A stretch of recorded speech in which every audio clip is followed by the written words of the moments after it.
बिस्मिल्लाहिर्रहमानिर्रहीम, अस्सलाम वालेकुम। कैपिटल टॉक में खुशामदेद। तहरीक इंसाफ के सरबराह साबिक वज़ीर आज़म इमरान खान साहब ने आज एक दफ़ा फिर ज़ोर दे के ये कहा है कि अगर पंजाब और खैबर पख्तूनख्वा में 90 दिन के अंदर इलेक्शन ना हुआ तो हम जेल भरो तहरीक शुरू करेंगे।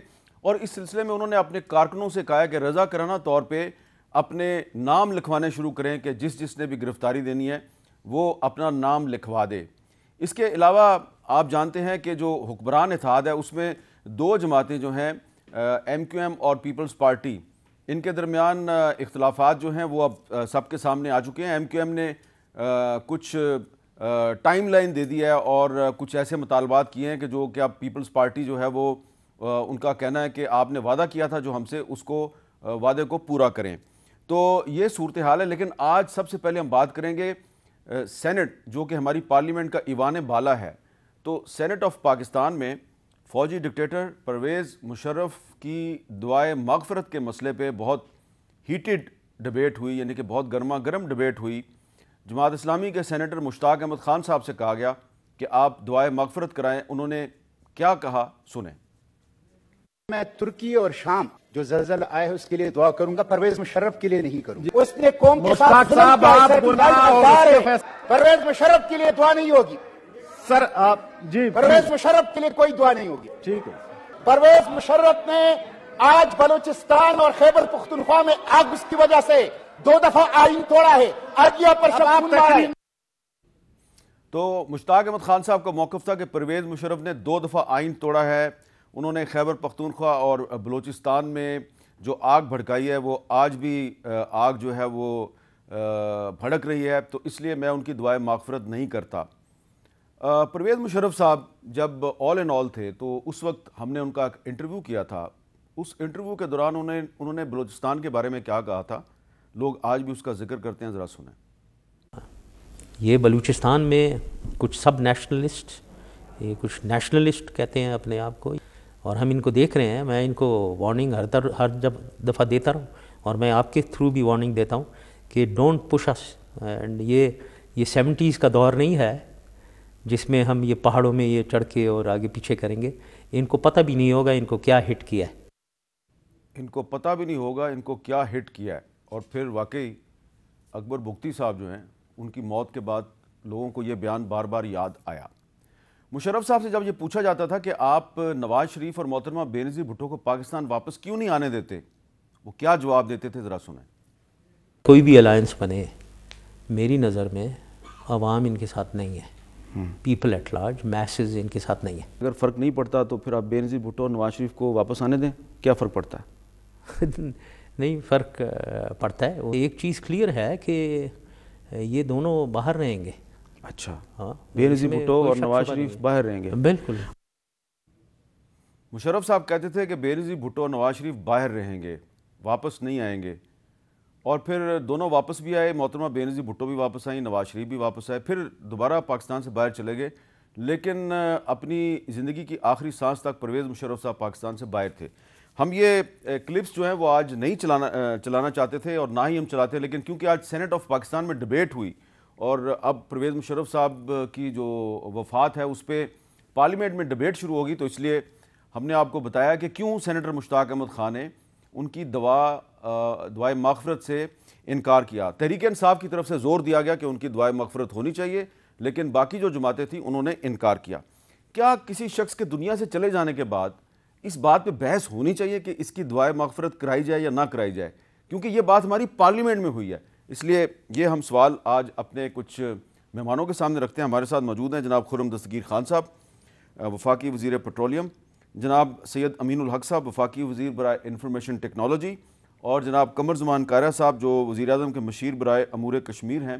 तीनों का ताल्लुक़ हुकूमत से है। खुर्रम दस्तगीर खान साहब, आज हुकूमत में शामिल जमातें जो हैं इंक्लूडिंग जमात इस्लामी, उन्होंने सेनेट में ये कहा कि जी परवेज़ मुशर्रफ की दुआए मग़फ़िरत नहीं होनी चाहिए।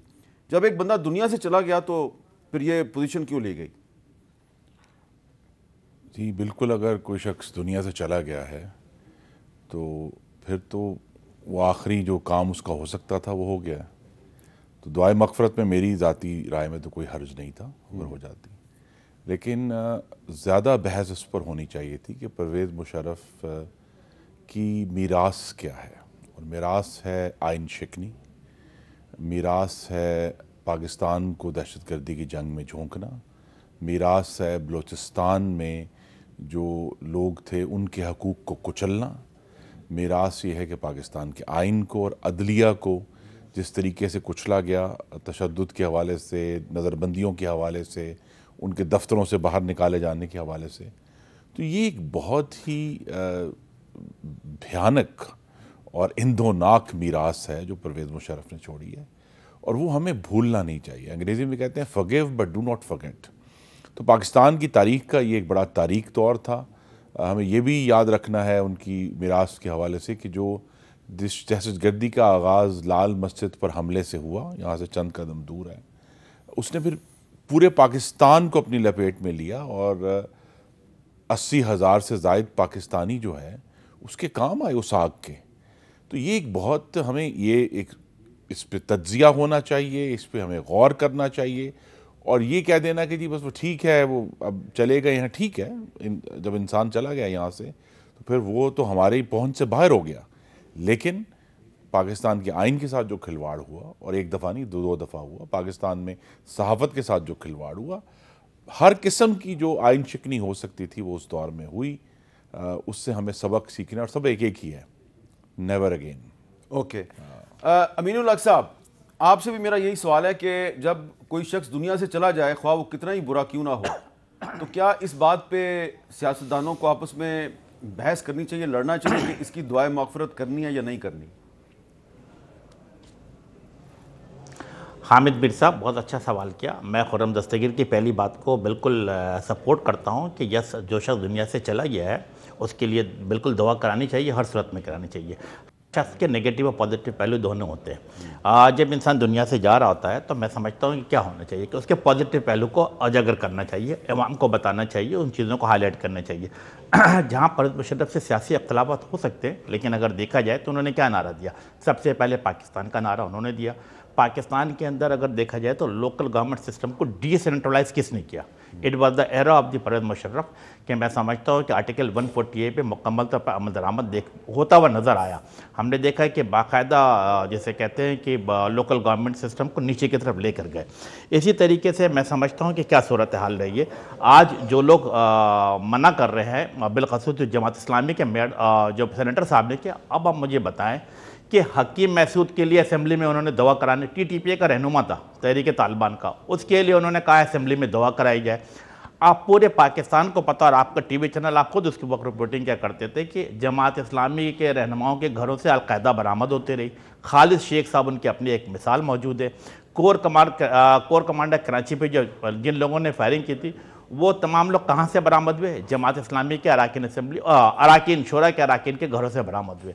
तो मैं समझता हूँ कि आज के दिन अफ़ाम व तफ़हीम होनी चाहिए थी, एक दूसरे को बर्दाश्त का जज्बा पैदा करना चाहिए था, और हर सूरत में सेनेट के अंदर, असेंबली के अंदर दुआएं करानी चाहिए थी। यस, मैं आपको वादा तौर पे कह दूं कि MQM पाकिस्तान के तमाम सीनियर अराकीन जो कल यकीनी तौर पर क्या नाम है परवेज़ मुशर्रफ साहब के नमाज जनाज़े में शरीक होंगे। मैं खुद भी वहाँ पे जाऊँगा, उनके नमाज जनाज़े में शरीक होऊंगा, दुआ मग़फ़िरत करूँगा, और जो उनकी खिदमात है पाकिस्तान के लिए, इस मुल्क के लिए, मैं समझता हूँ कि यकीनन उसको हाईलाइट करने की ज़रूरत है, और हमें कन्फ्रंटेशन की बजाय सियासी अफ़ाम तफ़हीम का मुज़ाहरा करते हुए एक दूसरे को जज़्ब करके आगे बढ़ना चाहिए।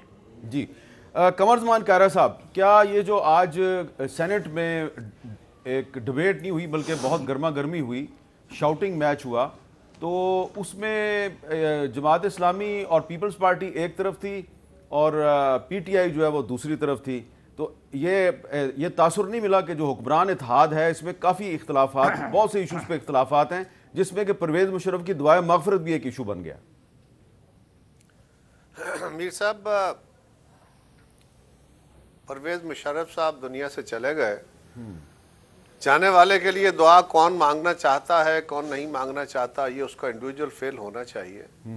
असम्बलियों के अंदर ये एक रवाज है या रवायत है कि पाकिस्तान के जो मेंबरान हैं या कोई अहम वाक़या होता है, हमारे जो कोई कौमी हीरोज़, लीडर्स फौत होते हैं, तो जो गैर मुतनाज़ा शख्सियात होती हैं उनके लिए दोनों हाउसेस में या असम्बलीज़ के अंदर दुआएं की जाती हैं। ये एक रवायत है। अगर किसी पे तनाज़ा हो जाता है तो फिर अफराद का काम है, वो इनफरादी तौर पर दुआ कर लें, करें ना, कोई नहीं करता ना करे। लेकिन मेरा ख्याल है दुआ करने से ज़्यादा इबरत का निशान देखना चाहिए। हम सबको इबरत हासिल करनी चाहिए कि ये इक़्तिदार, ये ताकत, ये ओहदे, ये बड़े आर्जी होते हैं, ये ख़त्म हो जाने होते हैं। और जो ये सोच है कि मैं बड़ा ताकतवर हूँ, मेरे ताकत में, मेरे कलम में, मेरे दिमाग में मैं बड़ा ज़हीन हूँ, उन्हें हम सबको इस जनरल परवेज़ मुशर्रफ के जो उनका आखिरी गुजरा है दौर सारा, ये काबिल इबरत है। इससे इबरत हासिल करनी चाहिए। दुआ सबका इंफरादी फेल है। अगर किसी पे इत्तेफाक राय हो तो इज्तिमाई दुआ हो सकती है। बाकी उनके जो अक़दामात हैं उसके ऊपर फिर किसी वक्त बात हुई तो ज़रूर करेंगे। ठीक है। अच्छा, एक शख्स ऐसा था कुछ अर्सा पहले जब उसका इंतकाल हुआ तो उस पर कमोबेश पूरी पाकिस्तानी कौम का इत्तेफाक था कि वो हमारा हीरो है, और उनका नाम था डॉक्टर अब्दुल कदीर ख़ान। लेकिन डॉक्टर अब्दुल कदीर ख़ान साहब जो हैं उनको भी मुशर्रफ साहब के दौर में पाकिस्तान के सरकारी टीवी पे लाके उनसे एक बयान पढ़वाया गया था। तो इस बारे में साबिक वज़ीर-ए-आज़म मीर ज़फ़रुल्लाह ख़ान जमाली साहब ने हमें क्या बताया था, ज़रा सुने। क्या यह दुरुस्त है कि परवेज़ मुशर्रफ साहब ये चाहते थे कि डॉक्टर A.Q. ख़ान को अमेरिका के हवाले कर दिया जाए और आप इख्तलाफ कर रहे थे? जी हाँ, मैंने इख्तलाफ ज़रूर किया था और प्रॉब्लम था। मेरे ख्याल जो मैंने कहना था मैं पहले कह चुका हूँ। लेकिन ये आपने नहीं बताया कि अमेरिका से जहाज़ भी आके खड़ा था यहाँ पे जिसमें A.Q. ख़ान साहब को भिजवाना था, लेकिन आपने रोक दिया। A.Q. ख़ान को मैं कैसे मंजूरी दे सकता था? वो सवाल ही पैदा नहीं होता था। वो पाकिस्तान का एक हीरो है, उन्होंने एटम बम बनाया, मदद की, सब कुछ किया। अब हम कोई कंपैरिजन नहीं करेंगे कि A.Q. ख़ान साहब की तदफीन कैसे हुई और मुशर्रफ साहब की तदफीन कैसे होगी। अब हम पाकिस्तान की इस वक्त के जो सियासी मामलात है उस पर आ जाते हैं। पिछले साल जब MQM ने पीपल्स पार्टी और दीगर PDM की जमातों के साथ इत्तेहाद किया तो उन दिनों में हमने आसिफ अली जरदारी साहब का एक इंटरव्यू किया था। तो आसिफ अली जरदारी साहब ने हमें MQM के साथ जो बातचीत चल रही थी उसके बारे में क्या बताया था, ज़रा सुने। हमारे दोस्त हमारे साथ आए हैं, MQM वाले हों, उनके साथ हमारे एग्रीमेंट्स हुए हैं और उन एग्रीमेंट्स को इट इज़ माई रिस्पॉन्सिबिलिटी, इसलिए कि मैंने इन सबको इकट्ठा किया, माई रिस्पॉन्सिबिलिटी कि उनकी जो डिमांड्स हैं, जो जेन्युइन डिमांड्स हैं, लीगल डिमांड्स हैं, वो पूरी की जाए। MQM के साथ जो आपकी टीम बातचीत कर रही थी तो कुछ चीज़ों पे मामला फंसा हुआ था, फिर आप गए और आपने वो सारा मामला क्लियर करवाया, तो वो उसके ज़ामिन भी आप हैं? ज़ामिन भी मैं हूँ। पहले ज़ामिन बने थे आसिफ जरदारी साहब, फिर उसके बाद मौलाना फजलुर रहमान और शहबाज शरीफ साहब भी ज़ामिन बन गए। तो खुर्रम दस्तगीर साहब, अब मामला पीपल्स पार्टी और MQM के दरमियान है, तो शहबाज शरीफ साहब और मौलाना फजलुर रहमान इस सूरत हाल में APC तो बुला रहे हैं, लेकिन क्या पहले इस APC से पहले MQM और पीपल्स पार्टी का तनाज़ा तय नहीं होना चाहिए? जी होना चाहिए और मेरे ख्याल में हो जाएगा। अभी हम परवेज़ मुशर्रफ की बात कर रहे थे, एक और सबक भी है जो हमें याद करना चाहिए। उन्होंने बड़ी कोशिश की मुल्क की जमहूरी पार्टियों को ख़त्म करने की, कि जी इनके लीडर बाहर भेज दें, इनका कोई ना कुछ ना बचे। लेकिन आपने देखा कि जमहूर को ताकत से ख़त्म नहीं किया जा सका। ये भी एक सबक है आने वाले नौजवानों के लिए कि जितनी मर्जी आमरीत हो और जितनी मर्जी तरीके से कुचल दें आप मीडिया को, अदलिया को, सियासी जमातों को, जिसकी जमहूर में ताकत मौजूद है ग्रास रूट्स के ऊपर, वो बचेगा और दोबारा खिलेगा। जिस तरह इमरान खान के दौर में सियासी मुखालफिन के अलावा मीडिया को कुचलने की कोशिश की गई और वो नाकाम हो गए, और अब हमें वैसी सूरत हाल अब नज़र आती है। अब तहरीक इंसाफ कहती है हमें कुचलने की कोशिश की जा रही है, कुछ मीडिया वाले कहते हैं हमें कुचलने की कोशिश की जा रही है, वो भी नाकाम हो। जी नाकाम होगी, मैं आपको साफ कह रहा हूँ। अगर कहीं भी कोई गैर कानूनी अमल होगा, और ये सबक है पाकिस्तान की तारीख का, वो नाकाम होगा। अगर किसी भी जमात की आवाम में हकीकी सपोर्ट है तो वो कायम रहेगी, जैसे कि MQM है। जैसे MQM है। अच्छा हाँ, देखिए ना, अब यहाँ हमें याद करना है कि 11 मई 2007 को कराची में क्या हुआ, 12 मई 2007 को कराची में क्या हुआ। और हम सब के लिए जो इबरत की बात की कायरा साहब ने, कि उस शाम जब यहाँ एक उनकी जो हवारी जमात थी, जलसा था, तो उन्होंने आकर, आपको पता, मुक्के लहराए थे और कहा था कि देखें मेरी कितनी ताकत है। तो उस हवारी जमात के सरबराह चौधरी शुजात हुसैन अब आपके साथ जी। तो नाहक पाकिस्तानियों के कत्ल ताकत नहीं हो सकता। अच्छा, ना ही अकबर बुगटी का कत्ल ताकत का बायस बना, वो कमजोरी का बायस बना। मैं वापस जाऊंगा जी, जो इशू हमने उठाया है अमीनुल हक साहब, पहले आसिफ अली जरदारी साहब जामिन थे, MQM और पीपल्स पार्टी के दरमियान जो तय हुआ था, फिर आपको याद है उसमें फिर मौलाना फजलुर रहमान और शहबाज शरीफ साहब भी शामिल हो गए थे। लेकिन अब सूरत हाल कुछ बदल गई है और अब खालिद मकबूल सिद्दीकी साहब जो हैं उन्होंने कल कुछ कहा, मैं चाहता हूँ वो नाजरीन वो भी सुन लें। हफ्ते के लिए पाकिस्तान पीपुल्स पार्टी की सूबाई हुकूमत को अल्टीमेटम दे रहे हैं और वादा याद दिला रहे हैं। शहर की सारी सड़कें आज की शब धरने के जानिब रवा दवा होंगी और धरना भी ऐसा होगा कि सब धरा का धरा रह जाए। धरना भी ऐसा होगा कि सब धरे का धरा रह जाए। अमीनुल हक साहब, मैं ये जानना चाहता हूँ कि जरदारी साहब जामिन थे आपके और पीपल्स पार्टी के दरमियान, फिर शहबाज शरीफ साहब भी आए, फजलुर रहमान साहब भी आए, क्या वजूहात हैं कि जिसकी वजह से अब आप धरने की धमकी दे रहे हैं? देखिए, आसिफ अली जरदारी साहब एक बड़ी सियासी पार्टी के बड़े रहनुमा हैं, उनका मैं दिल से इज़्ज़त और एहतराम करता हूँ। मुझे याद है कि जब हम पहली दफ़ा उनके मीटिंग में गए थे, तमाम चीज़ें बिल्कुल एग्रीमेंट हुई थी, बातचीत हुई थी और मैंने बड़ी अपने खालिद मकबूल सिद्दीकी की इजाज़त से मैंने एक बात की थी और उस तजुर्बे की बुनियाद पे गई थी। शायद आपके लिए में होगा कि 1988 में भी कराची डिक्लेरेशन में पाकिस्तान पीपल्स पार्टी और MQM ने साइन किया था और उसका एक मैं भी सिग्नेचरी मौजूद था। तो मैंने उस तजुर्बे के बुनियाद पे उनके सामने ये बात रखी थी कि हमेशा टॉप लीडरशिप पाकिस्तान पीपल्स पार्टी हमेशा अपने वादों को याद रखती है और उस पर अमल कराना भी चाहती है, बट ख़राबी कहाँ से जन्म लेती है? जब वो फैसले नीचे की तरफ जब मिड लेवल के ऊपर जाता है तो वहाँ से खराबियाँ जन्म ले रही होती हैं। और मैंने इस खदशे का उस दिन उस मीटिंग में भी किया था और हमें ऐसे ही होता नज़र आ रहा है कि टॉप लीडरशिप की तरफ से जो ऑर्डर इशू होता है वो मिड लेवल के ऊपर कहीं ना कहीं पर खराबियाँ जन्म लेती रहती है। हो क्या रहा है? क्या आप ये देखें कि MQM पाकिस्तान की एक जमहूरी सियासी जमात है, तो जमहूरी असूलों के मुताबिक चलती है। जो सूरत हाल डीलिमिटेशन के हवाले से थी, लोकल गवर्नमेंट के इलेक्शन जो 15 जनवरी को होना था, हमने क्या अर्ज़ किया था? हमने अर्ज़ किया था कि ये इसको पहले डीलिमिटेशन को मुकम्मल किया जाए, उसके बाद इंतखाबात का इनेकाद किया जाए। और इसके सिलसिले में हम हाई कोर्ट भी गए, इलेक्शन कमीशन ऑफ पाकिस्तान के पास भी गए और सुप्रीम कोर्ट ऑफ पाकिस्तान के पास गए। सुप्रीम कोर्ट ऑफ पाकिस्तान ने हमें रिफ़र बैक किया कि आप सिंध गवर्नमेंट के साथ बैठे और डीलिमिटेशन को मसला हल करें। हम उनके पास बैठे लेकिन हमारी बात नहीं सुनी गई। मैं समझता हूँ कि कैरा साहब मौजूद है, खुर्रम साहब मौजूद है और आपके चैनल के तवज्जो से पाकिस्तान के अवाम को बताना चाहता हूँ कि कराची के अंदर 53 ऐसी सीटें थी जिसके ऊपर डीलिमिटेशन पे हमारा एतराज़ था, जो कि कुछ ऐसे इलाके थे जिसमें पाकिस्तान पीपल्स पार्टी का असर रसूख था, वहाँ पे 90,000 बल्कि जहाँ पे MQM का असर रसूख था वहाँ पे 90,000 पे QC चेयरमैन का मंतखब किया जा रहा था और जो पीपल्स पार्टी के असर रसूख वाले इलाके थे वहाँ पर 20,000, 22,000, 24,000 पे एक UC चेयरमैन मंतखब किया जा रहा था। अब ये तमाम UC चेयरमैन मंतखब होकर कहाँ जाएंगे? मेट्रोपॉलिटन काउंसिल में जाते, तो वहाँ पे जो पाकिस्तान का आइन कहता है 1 मैन 1 वोट, उसकी नफ़ी होती नज़र आती है कि मेरा 90,000 पे UC चेयरमैन मंतखब हो रहा और जो पीपल्स पार्टी का इलाका वहाँ पे 30,000 पे 28,000 पे UC चेयरमैन मंतखब है, यानी उनका 3 आदमी होगा, हमारा 1 आदमी होगा। तो हमने इस पे कहा था और इसी सिलसिले में MQM ने क्या फैसला किया? MQM ने एक बाइकाट का एक जिसे कि दिलराना फैसला किया इस शहर कराची में और हैदराबाद में। फिर पूरे पाकिस्तान ने देखा और आपके TV चैनल मुसलसल इसको दिखाता रहा कि टर्न आउट ऑलमोस्ट 5% और 7% रहा और ये इस बात को सपोर्ट करता है हमारे आर्गूमेंट की कि कराची के अवाम, हैदराबाद के अवाम ने इसको रिजेक्ट किया। एक इंपॉर्टेंट मसला और मैं आपके सामने अर्ज कर दूं ताकि पाकिस्तान के अवाम को पता लगे कि पूरे लोकल गवर्नमेंट का एक असूल है कि डिस्ट्रिक्ट काउंसिल अलग होती है, दही इलाके अलग होते हैं, शहरी इलाके अलग होते हैं। सेम रूल्स को फॉलो किया गया मीरपुर खास के अंदर, नवाबशाह के अंदर, सक्कर के अंदर, बट अनफॉर्चुनेटली अगेन कराची और हैदराबाद में इसको फॉलो नहीं किया गया। हैदराबाद के डिस्ट्रिक्ट काउंसिल को तोड़ के मेट्रोपॉलिटन में शामिल कर दिया गया।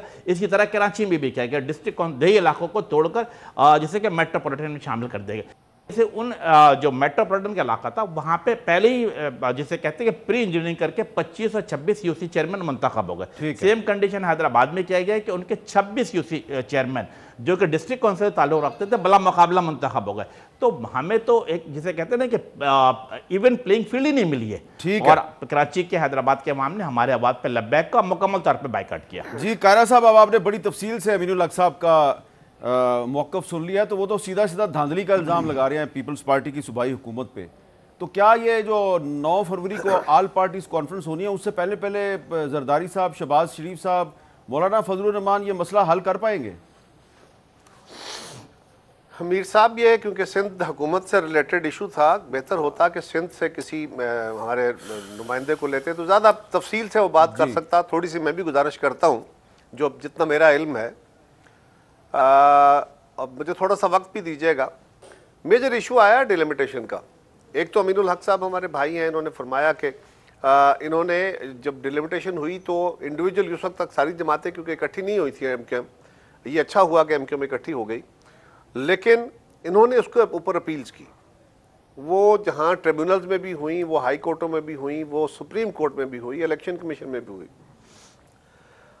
लेकिन यही कहा गया कि जी हमारी बात नहीं सुनी जा रही। और कराची की टोटल जो यूसीज हैं वो शायद 245 या 46 हैं। 245-46 यूसीज में जो फ़र्क है, ये बात दुरुस्त है कि वहाँ पे यूनियन काउंसिल की जो कॉन्स्टिट्यूशन है वो 45,000 से लेके 75,000 के दरमियान यूसीज बन सकती है, और 10% प्लस माइनस का कानून हर जगह मौजूद होता है। ये मीर साहब याद रखिए, कौमी असम्बली और सूबाई असम्बलियों के लिए भी यही कानून होता है। कौमी असम्बली का 6 लाख का 20% प्लस माइनस, ठीक है, सूबाई असम्बलियों का 3 लाख का प्लस माइनस के साथ ये वेरिएशन रखी जाती है। कौमी असम्बली की कई सीटें वो हैं जो 11-12 लाख पे हैं, और कई सीटें वो हैं जो 4 लाख पे हैं। तो ये नहीं है कि यूनिफॉर्मिटी होती है, कई जगहों पे कंपल्शन आ जाती है। और मैं अपने भाई अमीनुल हक साहब से 2 गुजारिशात करना चाहूँगा। मैं दावे से ये बात कह रहा हूँ, 10 नहीं चले 15 यूसीज से जायद यूसीज नहीं है जो 30,000 से कम की आबादी की है। 15 से भी कम है, लेकिन उसकी वजह डिलिमिटेशन हमने नहीं की, डिलिमिटेशन की इलेक्शन कमीशन ने, और अदालत के हुक्म पे इलेक्शन हुआ। हमें तो इल्ज़ाम सब दे रहे थे, मीडिया भी दे रहा था कि पीपल्स पार्टी इलेक्शन से फरार हासिल करना चाह रही है, भाग रही है, और इलेक्शन का हुक्म दे दिया गया। इलेक्शन कमीशन ने कहा हमने कराना ही कराना है, अल्टीमेटली वो इलेक्शन हो गया। हमने जब इनके साथ बैठ के ये गुफ्तगू की, बातचीत की, डिलिमिटेशन की, ये जो 53 सीटों का इशू है ना, एमक्यूएम ने कुछ 70 या 72 सीटों के ऊपर बात की जो इनके पास लिस्ट थी, और इन्होंने बैठ के उसके ऊपर कहा कि जी ये 72 सीटें हैं जिनके ऊपर हमारे तहफ़्फ़ुज़ात हैं, ये सीटें छोटी बड़ी हैं, ये इनकी आबादी जो है वो इम्बैलेंस्ड है।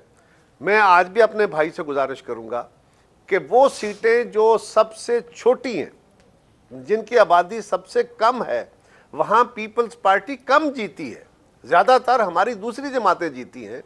लेकिन मैं फिर अपने भाई से गुजारिश करूँगा कि अगर 15 से ज़ायद सीटें ऐसी हैं, 15 से कम सीटें ऐसी हैं, तो 246 के नंबर में इतनी सीटों का वेरिएशन तो इतना बड़ा नहीं है। ये कौमी असम्बली में भी है, मैंने गुजारिश की। तो मसला हल होगा कि नहीं होगा? मसला हल होगा कि नहीं होगा? दूसरा मीर साहब, एक आखिरी गुजारिश, उस पर भी बात करता हूँ। दूसरी गुजारिश ये है कि जब हमारे पास आप लोग तशरीफ लाए थे तो मेरी इतला ये है कि उन 70-72 सीटों के बाद जब ये फैसला हुआ कि भाई 45,000 से 10% प्लस माइनस पे सीट बननी है, तो आप जो आबादी दे रहे हैं ये दुरुस्त नहीं, तो वहीं बैठे उसमें कटौती करके अल्टीमेटली 53 सीटों पे कहा गया कि ये कोई 30-35 हज़ार की आबादी बनती है एवरेज, ये आप हमें इसका नोटिफिकेशन दे दें। आपको कहा गया कि ये मुमकिन नहीं होगा, लेकिन आपके इसरार पे वो नोटिफिकेशन हुआ। सिंध गवर्नमेंट ने लिख के दिया इलेक्शन कमीशन को, बट दैट वाज रिफ्यूज्ड। चले, आपने अपना मौक़िफ़ बड़ी तफसील से बता दिया है, और सिंध हुकूमत के नुमाइंदे जो हैं वो भी ये बात कर सकते हैं, लेकिन शायद वो गुरेज करते हैं। हमारे प्रोड्यूसर्स का दावा है कि उन्होंने कोशिश किया, लेकिन सिंध हुकूमत जो है मैंने सिर्फ इतने इसलिए नहीं कहा क्योंकि आप मेरा मकसद ये था कि वो ज़्यादा आगाह होंगे। आप एक वफाकी जमात हैं, तो इसलिए शायद प्रोड्यूसर ने सोचा। मैं हाजिर हूँ, मैं हाजिर हूँ। लेकिन बहरहाल ये इसमें अब एक मैंने ब्रेक लेनी है, लेकिन ब्रेक से पहले मैंने एक और चीज़ भी नोटिस में लेके आनी है कि आज तहरीक इंसाफ के रहनुमा शहबाज गिल साहब जो है, उन्होंने शिकवा किया है कि उनके खिलाफ पंजाब में मुकदमात कायम किए जा रहे हैं, लेकिन उनको इतला नहीं दी जा रही। आज लाहौर हाई कोर्ट में ये बताया गया जी कि इनके खिलाफ और भी मुकदमात हैं। लेकिन उसकी तफसील नहीं बयान की गई। तो शहबाज गिल साहब का कहना है कि अगर मेरे खिलाफ मुकदमात कायम किए जा रहे हैं तो मुझे जो FIR हैं उसकी कॉपीज़ तो दे दें। और इमरान खान साहब ने न्यू यॉर्कर मैगज़ीन को एक इंटरव्यू दिया है और उस इंटरव्यू में उन्होंने बड़े दिलचस्प दावे किए हैं। इंटरव्यू अंग्रेज़ी में है। उन्होंने कहा है कि मेरे 3.5 साल दौरे इक़्तिदार में पाकिस्तान में सहाफ़त सबसे ज़्यादा आज़ाद रही। ये प्रेस और मीडिया की आज़ादी के हवाले से एक मिसाली दौर था और मेरे दौर में सहाफ़ियों को गिरफ़्तार करने के सिर्फ 1-2 वाक़यात पेश आए, ताहम उन्हें फ़ौरी तौर पर रहा कर दिया गया। ये इमरान खान साहब का दावा है कि उनके दौरे हुकूमत में सिर्फ 1-2 सहाफ़ी गिरफ़्तार हुए और उनको रहा कर दिया गया। तो अब मैं आपको रिकॉर्ड की दुरुस्तगी के लिए कुछ नाम बता रहा हूँ। 12 से ज़्यादा नाम हैं जिनको इमरान खान साहब के 3.5 साल दौर में गिरफ़्तार किया गया। मीर शकीलुर रहमान साहब, इनको नैब ने एक इंक्वायरी के लिए बुलाया और फिर गिरफ़्तार कर लिया। मतीउल्लाह जान साहब को इस्लामाबाद में पुलिस की वर्दियों में मलबूस लोगों ने गिरफ़्तार किया। मोहसिन बेग साहब को FIA ने गिरफ़्तार किया। इरफान सिद्दीकी साहब को इस्लामाबाद पुलिस ने गिरफ़्तार किया। आमिर मीर साहब को लाहौर में FIA ने गिरफ़्तार किया। रिजवान रज़ी साहब को लाहौर में FIA ने गिरफ़्तार किया।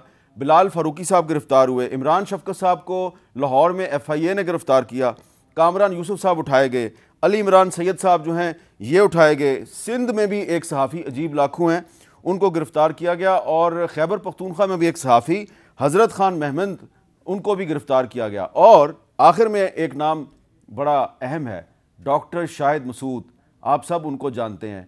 उनको भी इमरान खान साहब के दौर में गिरफ़्तार करके अडयाला जेल में रखा गया।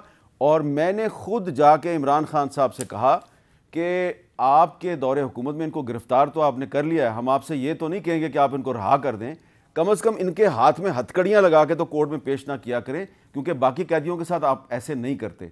तो इसलिए इमरान खान साहब ये नहीं कह सकते कि सिर्फ 2 सहाफ़ी जो हैं वो गिरफ़्तार हुए थे। कम से कम 1 दर्जन सहाफ़ियों की लिस्ट तो मैंने आपकी खिदमत में पेश कर दिया है। तो गुजारिश सिर्फ ये है कि इमरान खान साहब के दौर में भी सहाफ़ी गिरफ़्तार हो रहे थे, आज भी गिरफ़्तार होते हैं, फ़र्क हमें कोई नज़र नहीं आ रहा है। एक वक्फे के बाद दोबारा मिलते हैं।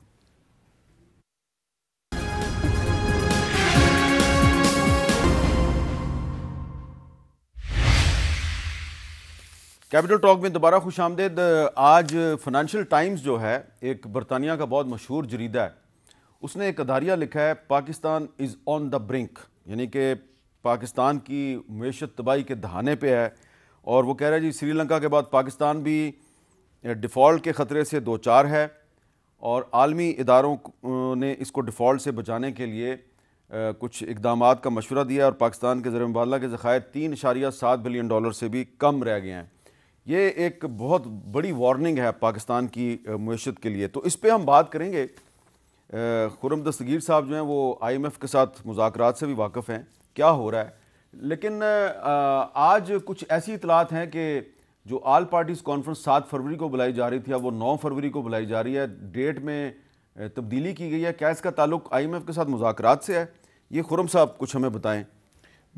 बीर साहब, लेकिन आपने जो नाम लिए वो बड़े मोहतरम नाम है, लेकिन उसमें कुछ लोग रह गए जिन पे पाबंदियां भी लगी थी। जो सबसे बड़े आप मौजूद हैं यहाँ, 9 महीने आपके ऊपर पाबंदी रही, आपने अपना नाम नहीं लिया। नुसरत जावेद पे पाबंदी लगी, मुर्तज़ा सोलंकी पे पाबंदी लगी, तलत हुसैन पर पाबंदी लगी, मतीउल्लाह जान पर पाबंदी लगी। अब सारा आलम को तो गोली खानी पड़ी इमरान खान के दौर में। असदूर पे भी तशद्दुद हुआ। असदूर पे भी तशद्दुद। अब वो गोली खाने वाला जो है वो उसका क्या जवाब दें? अगर इस्लामाबाद के वस्त में हमारा दारुल खिलाफा है और कोई आके गोली मार जाए एक सहाफ़ी को, तो फिर आप कहते हैं जी आज़ाद तरीन था। तो ये तो बिल्कुल ही गलत गुफ्तगू है। और ये जो आपने तवील लिस्ट पढ़ के सुनाई है, इसमें एक बात ये कि ये मुख्तलिफ इदारों ने इनको पकड़ा ना जी, सिर्फ एक इदारे ने नहीं पकड़ा, ज़्यादातर FIA पकड़। हाँ, पकड़ के उन्होंने जनाब अंदर डाल दिया। उन्होंने कहा, और मकसद यही था, खुदा जाने क्या था, कि नजम सेठी साहब पे भी बार बार पाबंदी लगती थी, फिर उठती थी, फिर लगती थी। तो जिसका ताल्लुक इस तरीके से जो फाइनेंशियल टाइम्स ने लिखा है, Pakistan is on the brink, सिर्फ इकनॉमिकली नहीं, अब पॉलिटिकली और कॉन्स्टिट्यूशनली ऑन द ब्रिंक है कि 75 साल के बाद, और आज परवेज़ मुशर्रफ का भी चूँकि जिक्र हुआ है, ये फैसला वाज़े हो जाना चाहिए कि आइन के इब्तदाई में जो लिखा है कि अल्लाह ताला के बाद इक़्तिदार आला मुंतखब नुमाइंदों के हाथ में होगा, ये फैसला अटल होना चाहिए। क्योंकि हम इस तरह नहीं चल सकते परवेज़ मुशर्रफ की तरह, जिनकी वो माओ जेडुंग ने कहा था ना, power grows out of barrel of a gun, कि उन्होंने बजौरे ताकत कब्जा कर लिया और आइन को फाड़ कर फेंक दिया। चले अब ये चीज, हाँ, अब ये बताएं कि एपीसी की डेट क्यों बदली है? जी, मैं इसे हकीकत ये है कि मैं जो आजकल IMF से एंगेज्ड हूँ, तो मुझे नहीं पता कि सियासी फैसले क्यों चेंज किए गए, लेकिन ये कि IMF से माहिदा अल्लाह ताला के करम से काफ़ी करीब है और बहुत सारे इशूज़ पर इत्तेफाक हो गया है। और क्या ये दुरुस्त है कि IMF ने बहुत ज़्यादा जोर से कहा है कि डिफेंस बजट कम करें?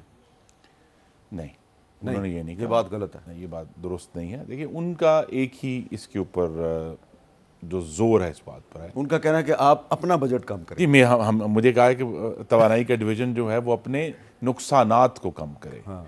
और ख़ास तौर पे मुल्क के शमाल में और मगरब में और जनूब में जो लॉसेस हैं हमारे बिजली के, उनको कम करें। उन्होंने बहुत दुरुस्त कहा। इसी वजह से मैं पिछले पूरे हफ्ते उनसे एंगेज हूँ।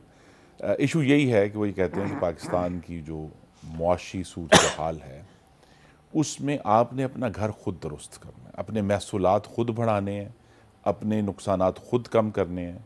और ये हमें शायद बतौर एक कौम समझ नहीं आनी चाहिए कि जब से मगरबी ताकतें अफ़गानिस्तान से निकली हैं, पाकिस्तान की तरफ उनका जो रवैया है वो अक्सर तब्दील हो चुका है। वो अब उस तरह की हमें कोई रियायत देने के लिए तैयार नहीं, जिसका शायद हमें परवेज़ मुशर्रफ के दौर से नशा लगा हुआ था। ऑनेस्टली ये बात दुरुस्त है कि हमें कहीं ना कहीं से बेल आउट आ जाता था और हम आगे बढ़ते थे। अब बेल आउट नहीं आ रहा, तो हमें अपने जिन बैसाखियों की हमें आदत थी वो अब हमें अवेलेबल नहीं है।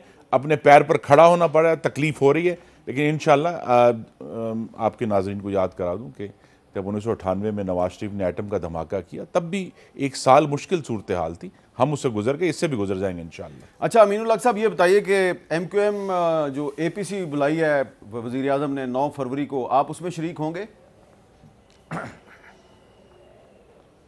जी बिल्कुल, इसका दावतनामा MQM पाकिस्तान का मैसूल हुआ है और MQM पाकिस्तान एक पॉलिटिकल पार्टी होने के नाते बिल्कुल ऑल पार्टीज कॉन्फ्रेंस में लाजमी तौर पे शरीक होगी, अपना पॉइंट ऑफ व्यू भी रखेगी।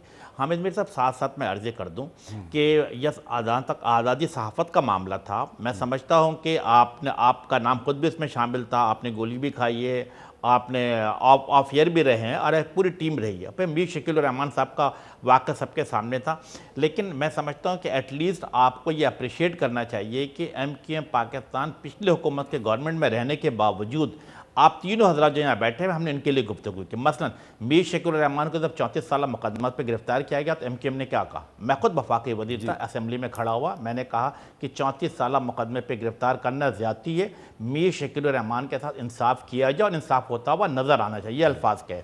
मियाँ साहब की बात है तो फिर मैं समझता हूँ MQM वफाकी हुकूमत की हिस्सा थी। सियासी इख्तलाफात अपनी जगह हो सकती, लेकिन हम असेंबली में खड़ा हुआ, मैं खुद ज़ाती तौर पर क्या कहा कि बीमार शख्स के ऊपर सियासत ना की जाए, नवाज शरीफ को फौरी तौर पर बैरून मुल्क भेजा जाए, हमने मुतालबा रखा। इसी तरीके से जब आसिफ अली जरदारी साहब का प्रोटेक्शन ऑर्डर जारी नहीं हो रहा था, इट वाज गवर्नमेंट बेंच से इट वाज मैं पहला शख्स था जिसने उस रेजोल्यूशन पे साइन किया और असेंबली में खड़े होकर कहा कि आसिफ अली जरदारी साहब एक बड़ी पार्टी के बड़े सियासी रहनुमा, फौरी तौर पर इनका प्रोटेक्शन ऑर्डर जारी किया जाए।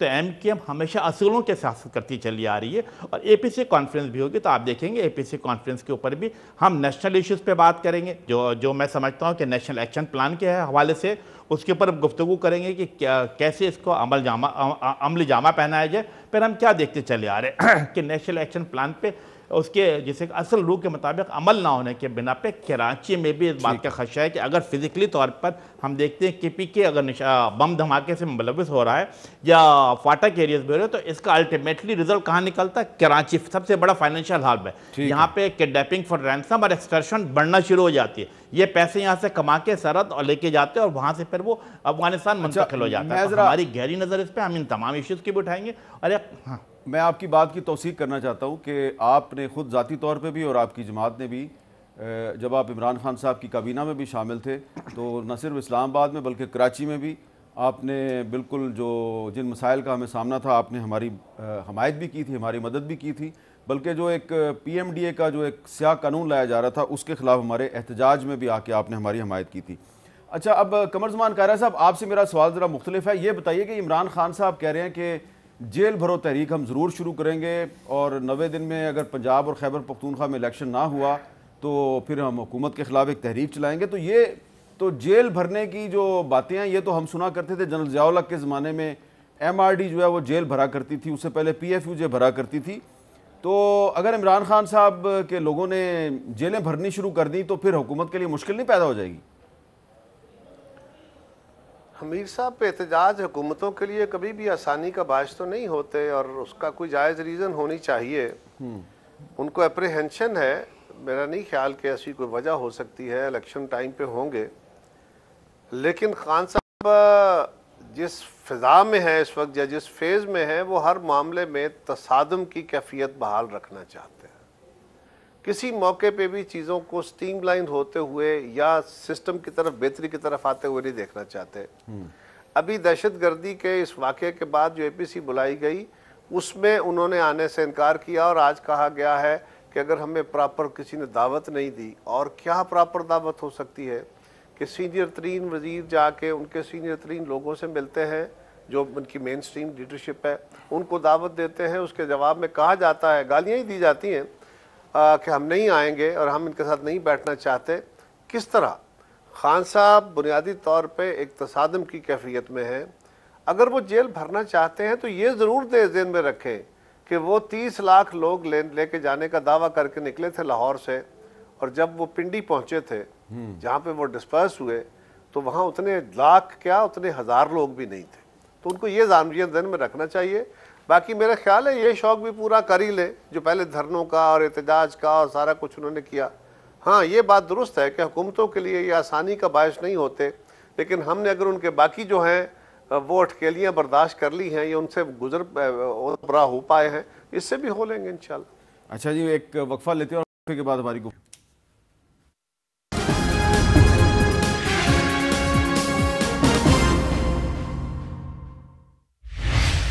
कैपिटल टॉक में खुश आमदेद। अच्छा खुर्रम साहब, ये बताएं कि ये जो कौमी असम्बली की बहुत सी नशस्तें खाली हुई हैं, तो इनमें 33 नशस्तों पे पहले इमरान खान साहब ने इलेक्शन लड़ने का ऐलान किया, अब वो वहाँ पे इलेक्शन नहीं लड़ रहे। क्या आपकी जमात इन नशस्तों पे इलेक्शन लड़ेगी? नहीं, ये PDM का इज्तिमाई इस वक्त तक तो यही फैसला है कि हम नहीं लड़े, कंटेस्ट नहीं करें। अच्छा, लेकिन इस पर अगर कोई मज़ीद गौर व खौस होगा तो आपको फैसला पता चल जाएगा। अभी तक यही सोच है कि इन सीट्स को कंटेस्ट ना किया जाए। अच्छा कायरा साहब, आप बताएंगे कि पीपल्स पार्टी जो है वो इन सीटों पे इलेक्शन लड़ेगी, क्योंकि इसमें तो कराची की भी सीटें हैं, कुछ साउथ पंजाब की भी सीटें हैं। मीर साहब, अभी तक हमारी जमात के अंदर भी बैठ के कुछ फाइनल डिस्कशन हुई नहीं। चेयरमैन साहब मुल्क से बाहर थे, वो अब तशरीफ़ लाए हैं, तो आज अगले एक आध दिन में इस पर फैसला होगा। बाकी जो इज्तिमाई फैसला ही चलेगा मेरा ख्याल है, लेकिन पार्टी अपना फैसला भी कर सकती है, लेकिन इसके बारे में मैं हतमी तौर पे इंडिविजुअली तो कुछ नहीं कह सकता। ये पार्टी का कलेक्टिव फैसला होगा और मेरा ख्याल है कल या परसों में इसमें हमारा फैसला कोई मीटिंग हो जाएगी। अच्छा अमीनुल हक साहब, अगर मुस्लिम लीग नून भी बाई इलेक्शन नहीं लड़ती और पीपल्स पार्टी भी नहीं लड़ती तो क्या MQM इलेक्शन लड़ेगी? देखिए, मैंने जैसे भी अर्ज़ किया कि जमहूरी तरीक़ेकार के मुताबिक MQM ने फैसला किया। MQM ने क्या किया कि कल जनरल वर्कर इजलास बुलाया था, जनरल वर्कर के इजलास में ये बात रखी कि इलेक्शन लड़ना चाहिए या नहीं लड़ना चाहिए। मैं समझता हूँ कि हज़ारों की तादाद में कारकुनान मौजूद थे, उन्होंने कहा हर सूरत पर इलेक्शन लड़ना चाहिए। राब्ता कमेटी फैसला कर चुकी है। अल्हम्दुलिल्लाह MQM पाकिस्तान तमाम 9 सीटों पर कराची में होने वाले तमाम 9 सीटों पर इलेक्शन में हिस्सा लेगी और इंशाअल्लाह ताला आपको गुड न्यूज़ मिलेगी कि जिस अंदाज से जो हमारी रिवाइवल होने जा रही है और जो तमाम लोग आप जो हमसे रूट कर चले गए थे, आपके तमाम लोग MQM पाकिस्तान में शामिल है। पतंग के इंतखाबी निशान पर इलेक्शन लड़ेंगे। कराची के अवाम बहुत ही हाईली चार्ज हैं, उन्हें इस बात का महसूस है कि डिमोरलाइज़ किया गया उनको लोकल गवर्नमेंट के इलेक्शन के हवाले से। तो ये एक वाज़ा मैसेज आएगा कि यस, MQM पाकिस्तान पूरी ताकत के साथ ग्राउंड पे उतरेगी, बाई इलेक्शंस में हिस्सा लेगी और इंशाअल्लाह ताला इसमें कामयाबी भी हासिल करेगी। अच्छा, अब आखिर में एक सवाल है, मैं तीनों से आपसे करूंगा, छोटा छोटा जवाब दें। ये बताएं जी कि ये जो इमरान खान साहब कह रहे हैं कि पंजाब और खैबर पख्तूनख्वा में 90 दिन के अंदर अंदर इलेक्शन करवाया जाए, ये कॉन्स्टिट्यूशनल रिक्वायरमेंट है, यह आइनी तकाजा है, आप इससे इतफाक नहीं करते? जी, तो मैं यही तो कह रहा हूँ कि उन्हें जेल भरने का शौक है, भर ले, लेकिन नहीं चले वो, लेकिन इंतखाबात वक्त पर होंगे। 90 दिन में जो आइन कहता है उसके मुताबिक होंगे। पक्की बात? बिल्कुल होंगे, पक्की बात। जी जी बिल्कुल ही। मैं हमें आइन पर चलना है। आपकी जाती राय है या सरकारी पॉलिसी? जी नहीं, आज तक की सरकारी पॉलिसी यही है कि इंतखाबात आइन की दी हुई मुद्दत 90 दिन के अंदर अंदर इन सूबाई जो असम्बली हैं उनके होंगे और हम आगे चलेंगे इंशाल्लाह। जी कायरा साहब, आपका क्या मौक़िफ़ है? पंजाब और खैबर पख्तूनख्वा में 90 दिन में इलेक्शन हो जाएंगे? सर बिल्कुल आइन और कानून से बाहर नहीं जाना चाहिए। जो कानून और आइन कहता है उसके दायरे में रह के आगे बढ़ना चाहिए। अच्छा, अमीनुल हक साहब, आपका ताल्लुक तो सिंध से है, लेकिन आप रुकन कौमी असम्बली हैं, फेडरल मिनिस्टर हैं, तो आपका क्या ख्याल है कि पंजाब और खैबर पख्तूनख्वा में 90 दिन के अंदर इलेक्शन हो जाने चाहिए? Hamid Mir loud and clear, MQM Pakistan आइन और कानून के दायरे में रहकर आगे चलना चाहती है। हमारी पूरी ख्वाहिश है कि 90 डेज में न सिर्फ वहाँ इलेक्शन होने चाहिए, बल्कि इन द मीन टाइम हम ये समझते हैं कि जो कौमी असम्बली है, जो पार्लियामेंट है, उसकी भी अपनी 5 साल मुद्दत मुकम्मल होनी चाहिए और उसके बाद इलेक्शन कराया जाए।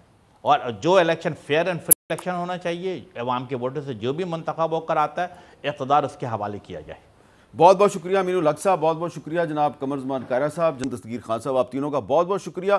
तीनों का ताल्लुक हुक्मरान इत्तेहाद से है। मुख्तलिफ इशूज़ पे इनकी राय मुख्तलिफ है, लेकिन तीनों ने ये बात कही है कि जनाब खैबर पख्तूनख्वा और पंजाब में 90 दिन के अंदर इलेक्शन होना चाहिए। तो अब इस पर खुर्रम दस्तगीर साहब, कमरज़मान कायरा साहब और अमीनुल हक साहब तो एक ही बात कर रहे हैं, लेकिन आप जानते हैं कि इनके कुछ साथी जो हैं उनकी राय ज़रा मुख्तलिफ है। लेकिन दुआ करनी चाहिए कि अल्लाह करे कि ये हुकूमत की पॉलिसी हो और ये हुकूमत जो है वो आईन पाकिस्तान की खिलाफ वर्जी ना करे और कल को हमें ये कहने का मौका ना दे कि आप में और परवेज़ मुशर्रफ में फ़र्क क्या है। इजाज़त दीजिए, अल्लाह हाफ़िज़।